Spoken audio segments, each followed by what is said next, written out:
uncanny. I was impressed by that. Now then, my next guest is fast becoming one of the finest wits of Wales, joining the likes of Seacombe, Boyce and Kinnock. It's all going over your heads today, isn't it? Waking up, waking up. He's about to... No, don't go back to sleep. He's about to start a one-man tour, paying tribute to the life of Mario Lanza. Here with an excerpt from that show. Welcome, the superb voice of Mike Doyle.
I'm well.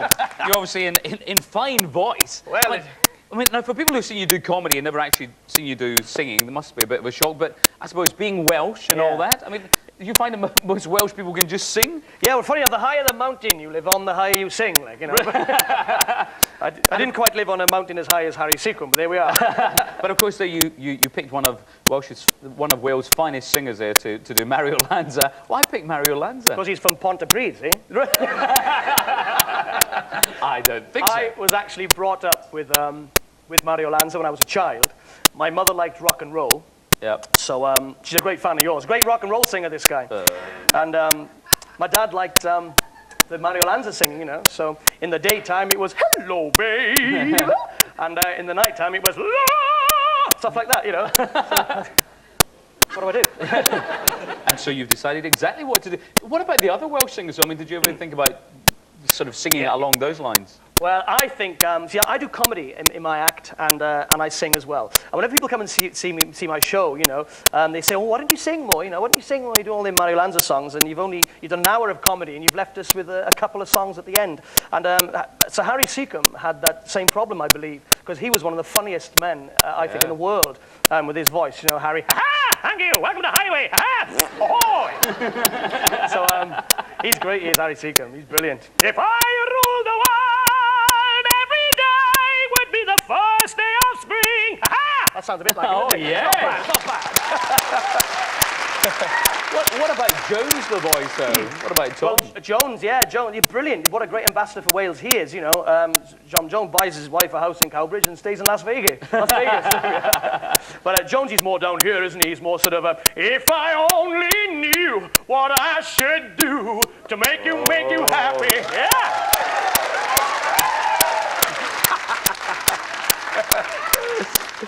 What's this also, though? I mean, it's not just the voices as well. We're actually into. I mean, you do not need a band. Much as we've got the fine Mike Alexander band there, you don't need a band. Well, funny enough, what happened was I used to go along to clubs when I started off, you know, and I still do clubs.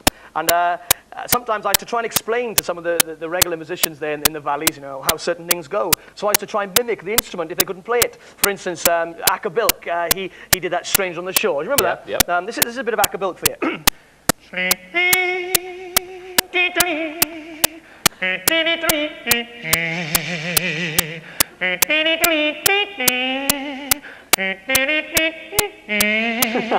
it's something like it, you know.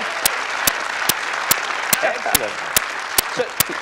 So obviously, I mean, vocally you're very good. Does that mean that you can, I hate to say it, but do anything, I was going to say do anything with your mouth, but do anything with, you know, your oh, they're suddenly waking up now. Oh, fine. Waking up in the innuendos.